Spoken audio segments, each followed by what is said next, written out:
جو کہ modern church ہے. ہمارے چرچ پاکستان کو بہت سی آزمائشوں کا سامنا ہے. سو آگے چل کر ہم بات کریں گے، لیکن اس سے پہلے ہم بات کریں گے اپنے خداوند یسوع مسیح کی ذات پر، جس کا یہ دعویٰ ہے کہ تم میں سے کون مجھ پر گناہ ثابت کرتا ہے. اور میں نے بتایا کہ کوئی بھی ثابت نہیں کر سکا. چند ایک لوگ ہیں بائبل مقدس میں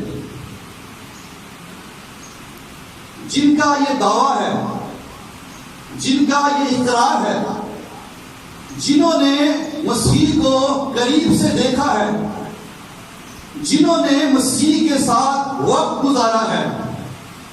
کچھ لوگ تو ایسے ہیں جو مسیح کے قریبی ہیں، لیکن کچھ ایسے لوگ بھی ہیں جو مسیح کو جانتے نہیں تھے، لیکن جب انہوں نے مسیح کو دیکھا تو انہوں نے اقرار کیا کہ اس کی ذات میں کوئی گناہ نہیں ہے. کوئی بھی جو شخص ہے، ہم جو انسان ہیں، ہر گناہگار کا کوئی نہ کوئی مستقبل ہے، اور ہر گناہگار کا مستقبل یہ ہے کہ جب وہ مسیح کو قبول کرتا ہے تو پھر وہ راست باز بن جاتا ہے. اور ہر راست باز کا ایک ماضی ہے، اور وہ ماضی یہ ہے کہ ایک وقت میں راست باز گناہگار تھا جب اس نے مسیح کو قبول نہیں کیا. آج اکثر بہت سے ایسے بھائی ملتے ہیں، وہ ان لوگوں پر تنقید کرتے ہیں جو کسی وقت میں جن کی زندگی گناہ میں تھی، خدا سے دور تھی، لیکن آج جب خدا نے ان کو چن لیا، اپنے کام کے لیے خدا انہیں استعمال کرتا ہے، تو وہ ان کی پرانی زندگی کی باتوں کو لے کر آج بھی ڈسکس کرتے ہیں کہ اس کی زندگی میں یہ گناہ تھا، اس کی زندگی میں یہ بدی تھی، یہ اس طرح کا شخص تھا. لیکن مسیح کی بھی ایک زندگی ہے. 30 سال کی خدمت میں تو مسیح نے خدمت کا آغاز کیا 30 سال کی عمر میں، لیکن اس سے پہلے کی جو لائف ہے، 30 سالہ زندگی، جس میں وہ اپنی جاب بھی کرتے رہے، اپنی فیملی کے ساتھ رہے، اپنے عزیزوں کے ساتھ رہے. اس دور میں ایک ایسا شخص ہے جس کا نام یوحنا بپتسمہ دینے والا ہے، جو خداوند یسوع مسیح کا کزن ہے، جو مسیح خداوند سے 6 مہینے بڑا ہے. اب اس نے مسیح کے ساتھ وقت گزارا ہے. آپ جانتے ہیں کہ آپ کی کمزوری کسی کو پتا ہو یا نہ ہو، آپ کے کزنز کو آپ کی کچھ کمزوریاں پتا ہوتی ہیں، آپ کے کچھ راز ان کو پتا ہوتے ہیں کہ اس کی لائف میں یہ چیزیں تھیں. لیکن عزیزو، مسیح کی اس لائف کے اندر بھی جب آپ غور کرتے ہیں، اگر کوئی گناہ ہوتا، اگر کوئی بدی ہوتی، تو یوحنا بپتسمہ دینے والا کبھی نہ کہتا دیکھو وہ خدا کا برہ ہے جو تمام جہان کا گناہ اٹھا لے جاتا ہے. اس نے مسیح کی زندگی کو دیکھا، بچپن سے دیکھا، غور کیا، اور وہ اس نتیجے پر پہنچا ہے کہ ہر طرح کے حالات میں، ہر طرح کی صورتحال میں، اس کی ذات میں، اس کی شخصیت میں کوئی بدی، کوئی گناہ، کوئی عیب نہیں. یہ خدا کا پاک اور بے عیب بندہ ہے. ہاللیلویا. سو مسیح کی شخصیت میں خدمت سے پہلے بھی کوئی گناہ نہیں. اور آپ کیا سمجھتے ہیں، جب خداوند وہ لائف گزار رہے تھے تو کیا مسیح کو آزمائشوں کا سامنا نہ ہوا ہوگا؟ ہوا ہوگا، کیونکہ خداوند پڑھائی کا کام کرتے تھے. کئی مرتبہ ایسے لوگ آتے ہوں گے جو کوئی کام دے کر جاتے ہوں گے، کئی لوگ بدتمیز قسم کے بھی ہوتے ہوں گے، لیکن بائبل میں یہ بھی لکھا ہے، پترس بتاتا ہے کہ وہ گالیاں کھا کر گالیاں نہیں دیتا تھا. اس کا مطلب مسیح کو اپنی زندگی میں ایسے وقت سے بھی گزرنا پڑا کہ لوگ اسے گالیاں بھی دیتے تھے، لیکن بائبل بتاتی ہے کہ وہ گالیاں کھا کر بھی گالیاں نہیں دیتا، اور دکھ پا کر کسی کو بھی دھمکاتا نہیں تھا. ہماری لائف میں بھی اس طرح کی آزمائشیں آتی ہیں. کئی مرتبہ کچھ لوگ آپ کی لائف میں ایسے آتے ہیں جو آپ کو گالیاں تک دے دیتے ہیں, آپ کے ساتھ بدتمیزی کر جاتے ہیں, نہ جانے کیا کیا آپ کو کہہ جاتے ہیں. اس وقت جب اس طرح کی آزمائش کا آپ کو سامنا ہوتا ہے تو آپ کیا کرتے ہیں؟ مسیح نے کہا کہ اگر کوئی تیرے داہنے گال پر تماچا مارے تو دوسرا بھی اس کی طرف پھر. لیکن ہم کیا کرتے ہیں؟ تماچا تو دور کی بات ہے, اگر کوئی ایک بات ہی کر دے, اگر کوئی ایک گالی ہی نکال دے تو جناب 4 گالیاں دینے کے لیے تیار ہو جاتی ہیں, 4 باتیں سنانے کے لیے تیار ہو جاتے ہیں کہ آیا اس نے یہ بات کی تو کی کیوں, یا کوئی مجھے کوئی بات کر کے جائے تو جائے کہاں. ہم ایسی آزمائش میں کیا کبھی قائم رہے ہیں؟ ایز اے بلیور, روحانی ہوتے ہوئے بھی میں نے دیکھا چرچز میں, ایمانداروں میں ان آزمائشوں پر لوگ غالب نہیں آتے.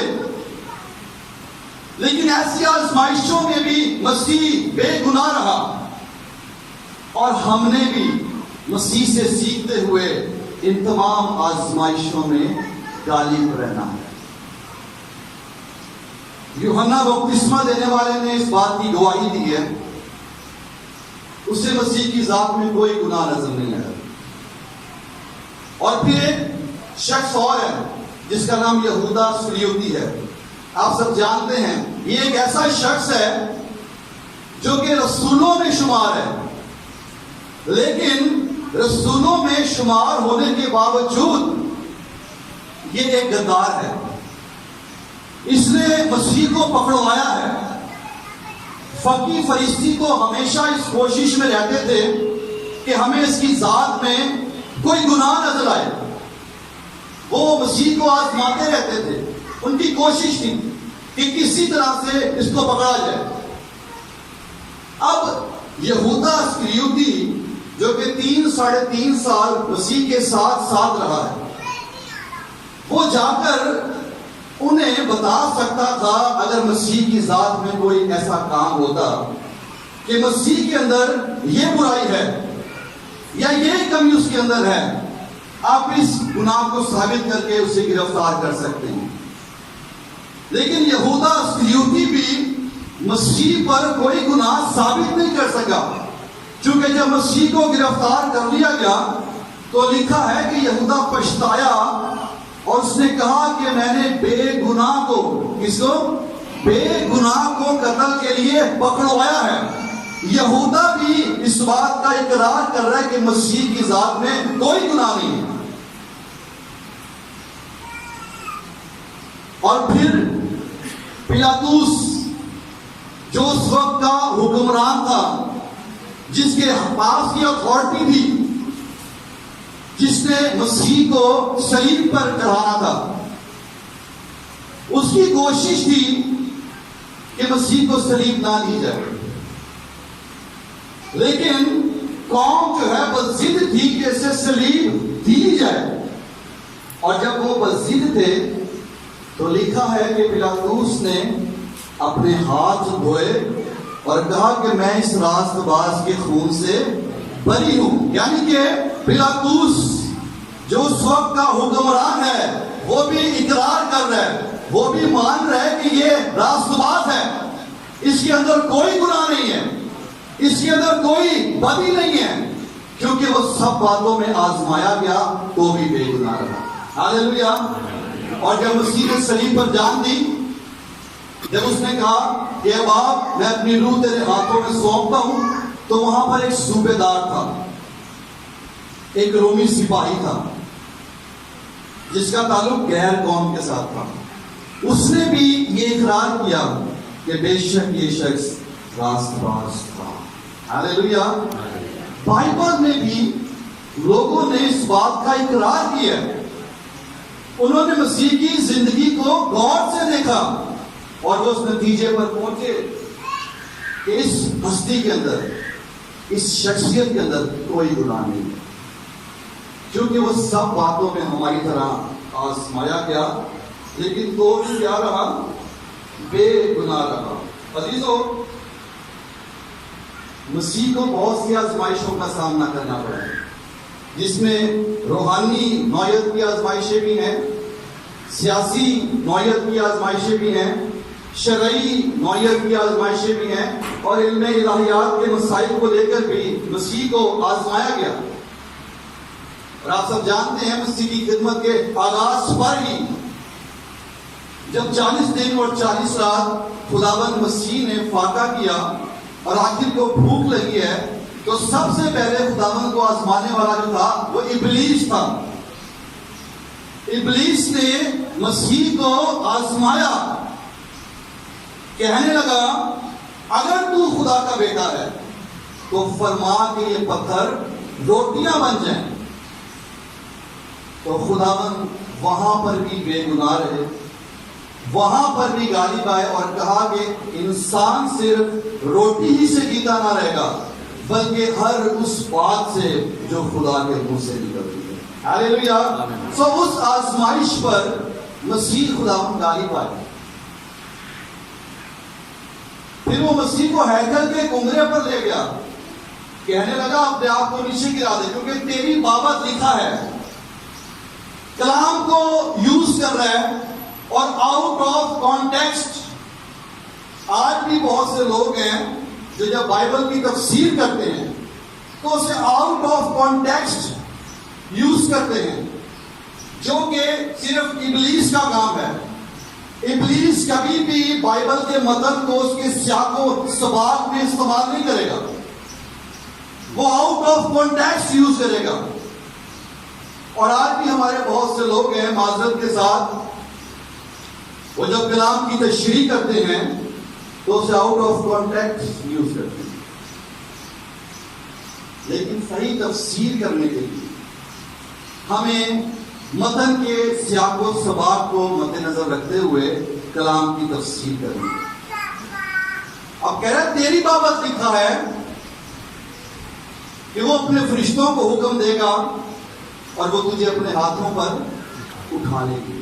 بے شک اس زبور کے اندر جو باتیں ہیں زبور 91 میں، ان کا اطلاق خداوند یسوع مسیح پر ہوتا ہے، لیکن یہ کہاں پر لکھا ہے کہ جب مسیح چھلانگ لگائے گا تو وہ اسے ہاتھوں پر اٹھا لیں گے؟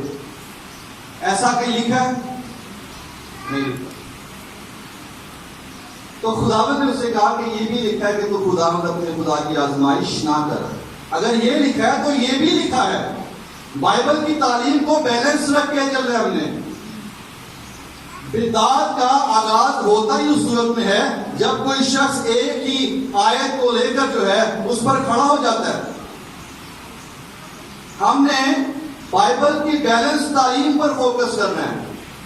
اگر ایک مقام پر بائبل کوئی بات کر رہی ہے تو دوسرے مقام پر بائبل نے جو بات کی ہے ان دونوں کو میچ کر کے ہم نے بیلنس کر کے اس کے مطابق سٹیپ اٹھانا ہے۔ سو اس نے کہا کہ چھلانگ لگائے گا تو فرشتے اٹھائیں گے، تو اسی نے کہا یہ بھی لکھا ہے کہ تو خداوند اپنے خدا کی آزمائش نہ کرنا۔ مسیح خداوند وہاں پر بھی غالب آئے ہیں۔ پھر دنیا کی ساری شان و شوکت دکھا کر کہتا ہے اگر تو مجھے سجدہ کرے تو یہ سب تجھے دے دوں گا۔ تو خداوند نے کہا کہ یہ لکھا ہے کہ تو خداوند اپنے خدا کی عبادت کرنا اور صرف اسی کو سجدہ کرنا۔ بے شک اس کے پاس یہ اختیار، یہ اتھارٹی تھی، لیکن خداوند اسے یہ بتا رہے ہیں کہ در حقیقت برکت اور دنیا کی جو جتنی بھی بلیسنگز ہیں ان کو حاصل کرنے کے لیے جو ضروری بات ہے وہ یہ ہے کہ ہم خداوند اپنے خدا کی عبادت کریں اور اسی کو سجدہ کریں۔ آپ اپنے خدا کو سجدہ کریں، آپ کو ساری برکتیں ملیں گی۔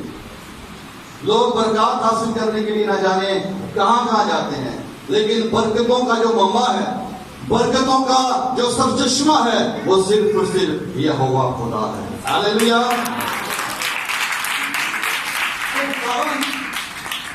اس آزمائش پر بھی غالب آئے۔ جبکہ اس آزمائش میں سے ہوا کو اور آدم کو بھی گزرنا پڑا. ان کے سامنے بھی یہ 3 باتیں تھیں. یوحنا رسول بتاتا ہے کہ نہ دنیا سے محبت رکھو، نہ ان چیزوں سے جو دنیا میں ہیں، کیونکہ دنیا میں کیا ہے؟ جسم کی خواہش، آنکھوں کی خواہش اور زندگی کی شیخی. لیکن وہ اس آزمائش پر غالب نہ آئے اور گناہ میں گر گئے. اور ابلیس نے انہی آزمائشوں کو لے کر مسیح کو بھی آزمانے کی کوشش کی، لیکن مسیح کیا رہا؟ بے گناہ رہا. اور آج ہمیں بھی اپنی زندگی میں ایسی ہی آزمائشوں کا سامنا ہے. تو کیا ہم آزمائشوں پر غالب آتے ہیں؟ کیا ہم ان خواہشات پر غالب آتے ہیں؟ دیکھیں، خدا نے جب انسان کو بنایا نا، تو خدا نے فطرتی طور پر انسان کی جبلت کے اندر 5 خواہشات جو ہیں وہ خود رکھی ہیں خدا نے. اور نہ صرف خواہشات خدا نے رکھی ہیں، بلکہ ان کے اسباب بھی خدا نے مہیا کیے ہیں. خدا نے انسان کے اندر یہ خواہش پیدا کی ہے جسے کھانے پینے کی خواہش کہہ سکتے ہیں. یہ خدا نے رکھی ہے. انسان کے اندر یہ خواہش ہے کہ وہ کھائے اور پیے. اور خدا نے آدم اور ہوا کو بنا کر باغ عدن میں ہر اچھا درخت ان کو کھانے کے لیے دیا. پھر خدا نے انسان کے اندر کام کرنے کی اور آرام کرنے کی خواہش بھی پیدا کی ہے. اور اس کے لیے بھی خدا نے آدم کو یہ ڈیوٹی دی، اسے مقرر کیا کہ باغ کی رکھوالی کرے. دن میں کام بھی کرے، رکھوالی بھی کرے، اور رات میں آرام بھی کرے. پھر خدا نے انسان کے اندر جنسی خواہش بھی خود رکھی ہے، اور اس کے لیے خدا نے اسے ہوا بنا کر آدم کو دی. یہ 3 جو خواہشات ہیں ان کا تعلق جسم کے ساتھ ہے. یہ آپ کی بدنی تسکین کے لیے ہیں جو خدا نے خود آپ میں رکھی ہیں، اور اس کے اسباب بھی خود خدا نے مہیا کی.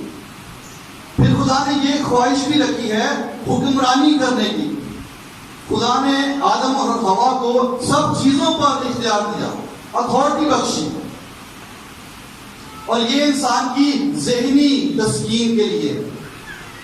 اور خدا نے انسان کے اندر پرستش کرنے کی خواہش بھی پیدا کی ہے جو ہماری روح کی تسکین کے لیے ہے. لیکن ان 5 خواہشات کو جو خدا نے خود بنائی، خود رکھی، خود ان کے اسباب مہیا کیے، ابلیس نے انہی آزمائشوں کے اندر بگاڑ پیدا کیا، اور آج وہ ہر انسان کو انہی آزمائشوں کے وسیلہ سے آزماتا ہے اور لوگ گناہ کر بیٹھتے. کھانے پینے کی خواہش، جب گناہ آ گیا تو انسان نے ہر پاک ناپاک جائز ناجائز چیزوں کو کھانا پینا شروع کر دیا.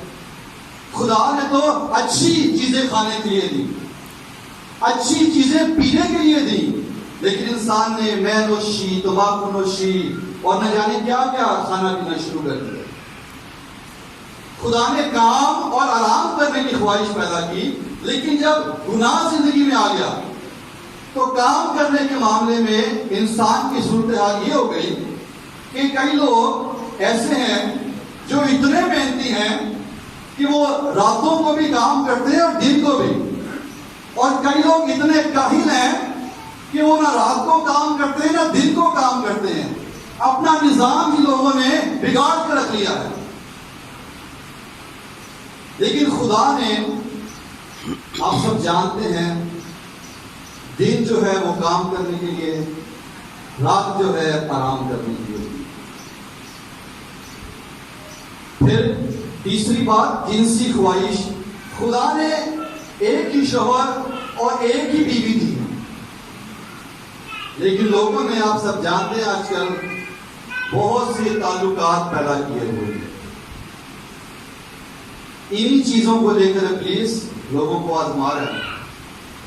اور حیرانگی ہوتی ہے کہ ایماندار لوگ بھی ان آزمائشوں میں پھنسے ہوئے. حکمرانی کی خواہش، انسان چاہتا ہے کہ میں جہاں جاؤں میری بلے بلے ہو. میں جہاں جاؤں مجھے اتھارٹی ملے، میں جہاں جاؤں مجھے پروٹوکول ملے. ہر حلقے میں انسان چاہ رہا ہے کہ اسی کو جو ہے اتھارٹی دی جائے. اور پھر پرستش کی خواہش، جب گناہ آ گیا تو ابلیس نے اس کا رخ بھی موڑ دیا. پہلے انسان خدا کی پرستش کرتا تھا، جب گناہ آ گیا تو انسان نے مخلوقات کی پرستش بھی شروع کر دی. سورج کی، چاند کی، آگ کی، دیوی دیوتاؤں کی، پتھروں کی، لکڑیوں کی خدا انسانوں نے پوجا شروع کر دی. کیونکہ گناہ کی وجہ سے. آج بھی ابلیس انہی باتوں کو لے کر، چاہے وہ ایماندار ہو یا غیر ایماندار ہو، آپ کو آزماتا ہے. لیکن کیا ہم ان آزمائشوں پر غالب آتے ہیں؟ یسوع مسیح کی بابت لکھا کہ وہ سب باتوں میں ہماری طرح آزمایا گیا تو بھی بے گناہ رہا. اچھا، یہ جو مسیح کی آزمائش تھی میں نے بتایا، یہ روحانی نوعیت کی تھی. ابلیس نے آزمایا تھا. لیکن ایک اور آزمائش بھی ہے بائبل مقدس میں، جو وہ ہے سیاسی نوعیت کی. سیاسی نوعیت کی آزمائش بھی مسیح کے سامنے ہے. فقیر اور فریسی مسیح کے پاس آئے. آپ دیکھ لیجیے گا بعد میں لوکا 20:19-26 میں آ کر مسیح کو پھنسانے کے لیے، آزمانے کے لیے، آزمائش کرنے کے لیے آئے اور پوچھنے لگے کہ کیا یہ روا ہے کہ ہم کیسر کو جزیہ دیں؟ سوال لے کر آئے. اور یہ سوال پوچھنے کا مطلب یہ نہیں کہ وہ کچھ سیکھنا چاہ رہے ہیں مسیح سے، وہ مسیح کو پھنسانا چاہتے ہیں، وہ مسیح کی آزمائش کر رہے ہیں. لیکن خداوند نے کیا حیران کن جواب دیا. خداوند نے کہا کہ ایک سکہ مجھے دکھاؤ، اور پوچھا کہ اس پر کس کی تصویر ہے؟ کہنے لگے کہ اس پر کیسر کی تصویر ہے. تو خداوند نے کہا کہ جو کیسر کا ہے وہ کیسر کو دو، اور جو خدا کا ہے وہ خدا کو ادا کرو. اب خداوند یہاں پر بیلنس کر رہے ہیں کہ جو ٹیکس گورنمنٹ نے مقرر کیا ہوا ہے، جو واجبات حکومت کی طرف آپ کے بنتے ہیں، اسے پورا ادا کریں. اور جو آپ نے خدا کے گھر میں دینا ہے، جو ہدیہ جات، جو دائیکیاں آپ نے خدا کو دینی ہیں، وہ خدا کو دیں. کیونکہ کئی لوگ دائیکیاں اور ہدیے جو ہیں وہ دنیاوی کاموں میں بھی خرچ کر دیتے ہیں. لیکن خداوند بیلنس کر رہے ہیں کہ جو دنیا کا ہے وہ دنیا کو، اور جو خدا کا ہے وہ خدا کو دو. اور جب یہ پوچھا نا کہ اس پر کس کی تصویر ہے، انہوں نے کہا کیسر کی. تو اس کا مطلب یہ ہے کہ سکے پر، پیسے پر کیسر کی تصویر ہے تو وہ پیسہ کیسر کا ہی ہے. لیکن تم میری شبیہ اور صورت پر بنے ہوئے ہو، اس لیے تم جو ہو وہ میرے ہو. ہاللیلویا. اس کا یہ مطلب ہے ہم جو ہیں، ہم خدا کی صورت پر، اس کی شبیہ پر بنے ہوئے ہیں. ہم دنیا کے لیے نہیں ہیں، ہم کیسر کے لیے نہیں ہیں، ہم اپنے یہوہ خدا کے لیے ہیں. ہم یسوع مسیح کے خون خریدے ہیں. سو اس لیے ہم نے اپنا آپ جو ہے وہ ہمیشہ خدا کو ہی دینا. اپنا جو کچھ ہمارے پاس ہے وہ خدا ہی کا دیا ہوا ہے، اور ہم نے خدا ہی کو دینا ہے. اور آج ہمارے ملک کا جو حال ہے آپ سب جانتے ہیں. لوگ پریشان ہیں، لوگ حکومت کی برائیاں کر رہے ہیں. ہمارے وزیر اعظم صاحب نے آ کر بہت سے ایسے کام کیے، اس کی وجہ سے عوام پریشان ہے. لیکن یاد رکھیے، یہ ہمارے سامنے ایک سیاسی لیول کی آزمائش ہے. ہم نے اس آزمائش پر بھی غالب آنا ہے. بائبل بتاتی ہے کہ اعلیٰ حکومتوں کے تابع رہو، کیونکہ جتنی بھی حکومتیں ہیں وہ خدا کی طرف سے ہیں. میں آپ کو بتاؤں، اگر آج مہنگائی بڑھ گئی ہے، اس سے بھی زیادہ بڑھ جائے گی تو آپ کا خدا آپ کو ہر روز اچھے سے اچھا ہی کھلائے گا. وہ آپ کو کسی چیز کی کمی نہیں ہونے دے گا. اس لیے پریشان ہونے کی ضرورت نہیں ہے، چاہے جیسے بھی ملک کے حالات ہیں. اگر دہشت گردی بھی ہے تو وہ آپ کی حفاظت کرے گا. اگر بے روزگاری بھی ہے تو وہ آپ کو کھانے کو مہیا کرے گا. اور جتنی مرضی مہنگائی بڑھ جائے خدا آپ کو اچھے سے اچھا کھلائے گا, اچھے سے اچھا پہنائے گا اور اچھی جگہوں پر بھی رکھے گا. ہاللیلویا. کیونکہ زبور 103 میں لکھا کہ وہ اچھی اچھی چیزوں سے ہمیں زیر اور آسودہ کرتا ہے اور کرتا رہے گا. سیاسی نوعیت کی آزمائشیں بھی اگر ہماری لائف میں آئیں گی تو ہم نے ان میں بھی جو ہے بے گناہ رہنا ہے, کیونکہ خداوند کو ایسی آزمائش کا بھی سامنا کرنا پڑا. پھر تیسری جو آزمائش تھی وہ شرعی نوعیت کی. آپ سب جانتے ہیں کہ کچھ لوگ آئے ایک عورت کو جو عین فعل کے وقت گناہ میں پکڑی گئی تھی.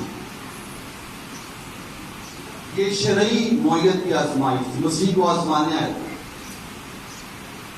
کہنے لگے کہ ایسی عورت کے بارے میں شریعت میں لکھا ہے کہ اسے سنسار کیا ہے, اب تو اس کے بارے میں کیا کہتا ہے؟ ہم اسے پکڑ کر لے آئے ہیں. آئے وہ شریعت کو لے کر ہیں, لیکن شریعت میں صرف یہی بات نہیں تھی کہ اس خاتون کو ہی پکڑا جائے, اس مرد کو بھی لایا جائے جو اس کے ساتھ شامل تھا. اس کو تو خیر انہوں نے اسکپ کر دیا, لیکن ایک خاتون کو لے آئے اور آزما رہے ہیں. خداوند سے پوچھ رہے ہیں کہ اب اس کا کیا کرنا ہے, کیونکہ کلام میں اس کی بابت یہ سزا لکھی ہوئی ہے. اب وہاں پر بھی مسیح خداوند کا حیران کر دینے والا جواب ہے. اس آزمائش پر بھی خداوند غالب بھی رہے ہیں.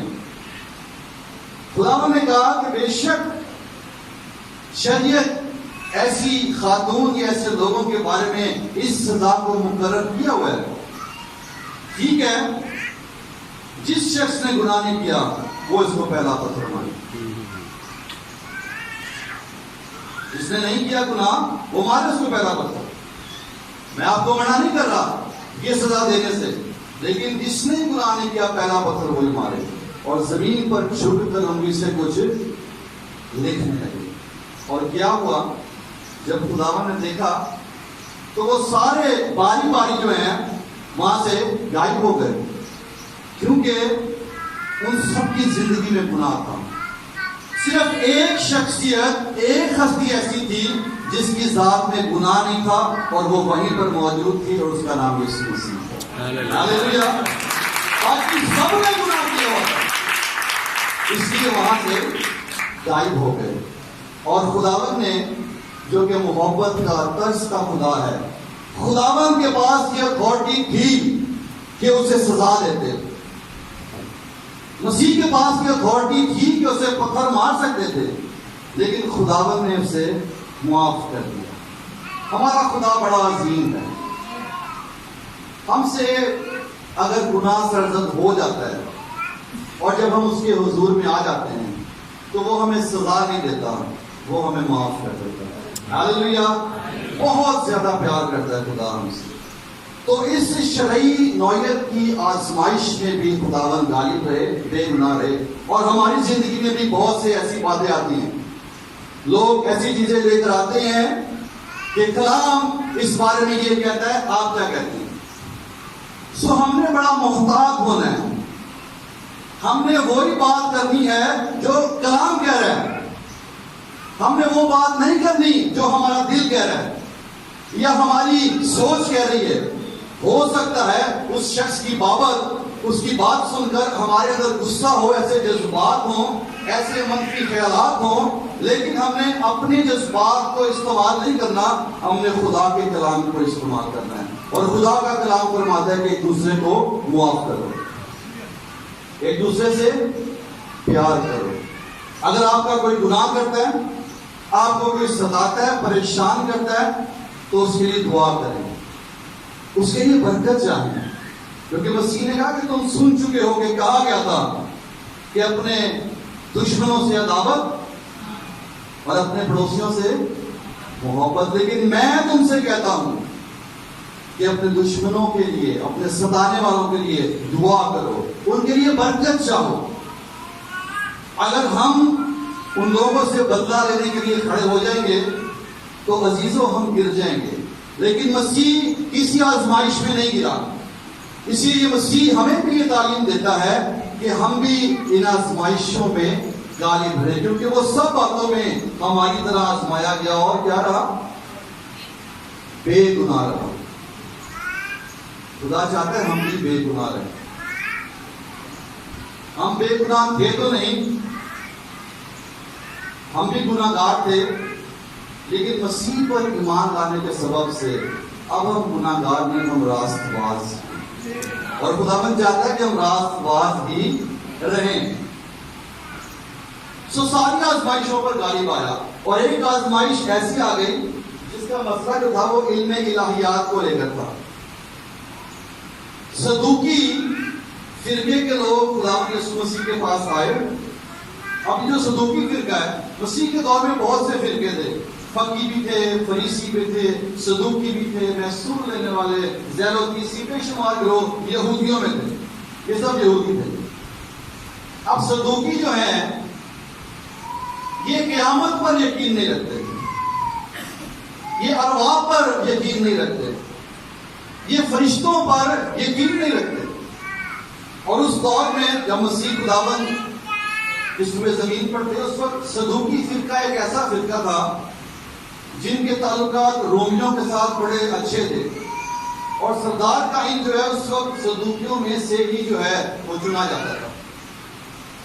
لیکن ان کی جو ڈاکٹرائن تھی، ان کی جو علم الہیات تھی، وہ یہ تھی کہ وہ مردوں کے جی اٹھنے پر یعنی کہ قیامت پر یقین نہیں رکھتے تھے، لیکن اس کے باوجود بھی مسیح کو آزمانے کے لیے آئے اور کہنے لگے کہ ایک شخص تھا، اس کی شادی ہوئی اور وہ مر گیا، 7 بھائی تھے۔ اب اس بہن کی شادی اس کے چھوٹے بھائی سے ہو گئی، اس عورت کی شادی، وہ بھی بے اولاد مر گیا۔ اس طرح کرتے کرتے سب بھائیوں کے ساتھ اس کی شادی ہوئی، سب مر گئے۔ تو کہتے ہیں کہ قیامت کے دن، حالانکہ قیامت کو مانتے نہیں ہیں لیکن آزمائش کر رہے ہیں، سوال کر رہے ہیں کہ قیامت کے دن وہ کس کی بیوی کہلائے گی؟ تو خداوند نے کہا تم گمراہ ہو، تم کتاب مقدس کو نہیں جانتے، کیونکہ جو اس لائق ٹھہریں گے کہ وہ مردوں میں سے جی اٹھیں، ان میں بیاہ اور شادیاں نہیں ہوں گی۔ آسمان پر ہم سب فرشتوں کی مانند ہوں گے، اور فرشتوں میں بیاہ شادیاں نہیں ہوتی۔ یہ دوسرے مذاہب کی تعلیم ہے کہ جن کو اوپر پتہ نہیں کیا کیا ملے گا، بہت سی ایسی تعلیمات ہیں، لیکن بائبل کی یہ تعلیم نہیں ہے، مسیحیت کی یہ تعلیم نہیں ہے۔ تو ان کی تعلیم یہ ہے کہ وہ قیامت پر یقین نہیں رکھتے، اور مسیح کو اسی بات کو لے کر آزما رہے ہیں۔ لیکن خداوند نے انہیں بہتر طور پر کلام کی بابت بتایا کہ کلام کے مطابق جو لوگ جی اٹھیں گے وہ فرشتوں کی مانند ہوں گے، تو بیاہ شادیاں نہیں ہوں گی۔ آج ہم اس دنیا کے اندر ہمیں جو ایک بڑی آزمائش کا سامنا ہے وہ ہے بدعت کا سامنا۔ ایسی تعلیمات جن کی جو علم الہیات ہے، جن کی جو ڈاکٹرائن ہے وہ بائبل سے ہٹ کے ہے، وہ کسی بھی ایک آیت کو لے کر اس پر بڑھے ہوئے ہیں، اس پر انہوں نے اپنی ڈاکٹرائن بنا لی ہے۔ اور آج بہت سے لوگ ہیں جو ان غلط تعلیمات کے جھانسے میں پھنس کر درست تعلیم سے جو ہے وہ بھٹکتے جا رہے ہیں۔ آج چرچ کے سامنے یہ بہت بڑی آزمائش ہے۔ میں ایسے بہت سے لوگوں کو جانتا ہوں جو تثلیث پر بلیو کرتے ہوئے پینٹیکوسٹل تعلیم کو حاصل کرنے کے باوجود بھی آج بہت سی بدعتی تعلیمات میں پھنس کر رہ چکے ہیں۔ سو ہم نے اپنی تعلیم کو جو ہمیں کلام کے ذریعے سے دی جاتی ہے اس پر بھی قائم رہنا۔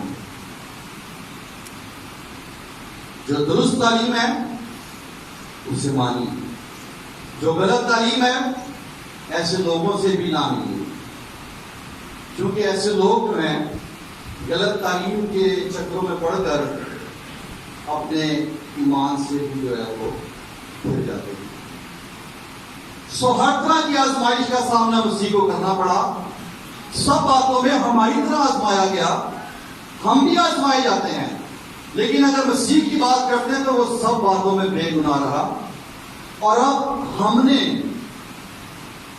ایک مسیحی ہوتے ہوئے چرچ کے طور پہ جتنی بھی آزمائشیں ہیں, چاہے روحانی نوعیت کی ہوں, اگر ابلیس آپ کو آزما رہا ہے, اگر آپ کے سامنے سیاسی نوعیت کی آزمائشیں ہیں, شرعی نوعیت کی آزمائشیں ہیں, اگر علم الہیات کے مسائل کی آزمائشیں ہیں, آپ نے سب آزمائشوں میں بے گناہ رہنا ہے, کیونکہ ہمارا خداوند بے گناہ ہے اور وہ چاہتا ہے کہ ہم بھی بے گناہ رہیں. اور عبرانیوں کے ہی خط میں ایک چیز اور بھی لکھی ہوئی ہے. اس میں لکھا ہے کہ جس طرح مسیح نے آزمائشیں سہی, وہ ان کی بھی مدد کر سکتا ہے جن کو آزمائش کا سامنا ہے. اگر آپ اپنی زندگی کے کسی بھی حلقے میں کسی آزمائش میں سے گزر رہے ہیں, کوئی چیلنج آپ کے سامنے ہے, کوئی پریشانی آپ کے سامنے ہے, گھبرائیں مت. آپ کا یسوع, آپ کا خداوند آپ کی مدد کرنے کے لیے آپ کے ساتھ ہے. وہ آپ کو کبھی اکیلا نہیں چھوڑے گا. آپ اپنی قوت سے تو غالب نہیں آ سکتے, لیکن روح القدس کی قدرت سے آپ ہر گناہ پر, ہر آزمائش پر غالب آ سکتے ہیں. ہاللیلویا. آئیے اپنے سروں کو خدا کی حضوری میں جھکائیں اور اس کلام کی روشنی میں اپنی زندگیوں پر آج غور کریں. کلام میں لکھا ہے خداوند یسوع مسیح کی بابت کہ وہ سب باتوں میں ہماری طرح آزمایا گیا, وہ بھی بے گناہ رہا. اور عزیزو, آج ہمیں اپنی لائف میں جن چیلنجز کا سامنا ہے, جن آزمائشوں میں سے آپ گزر رہے ہیں, اگر آپ بیماری کی آزمائش میں سے گزر رہے ہیں, بے روزگاری کی آزمائش میں سے گزر رہے ہیں, اگر روحانی طور پر آپ کسی آزمائش میں ہیں, ہر آزمائش میں آپ کو غالب آنا ہے. اور غالب آنے کے لیے آپ کا یسوع آپ کے ساتھ کھڑا ہوا ہے. وہ آپ کو کبھی تنہا نہیں چھوڑے گا.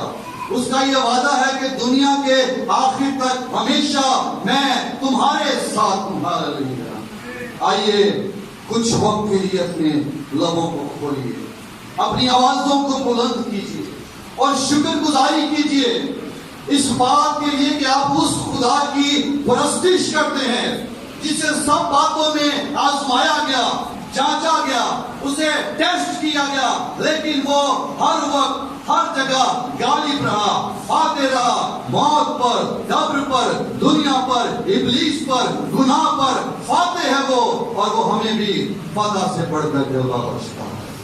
ہاللیلویا.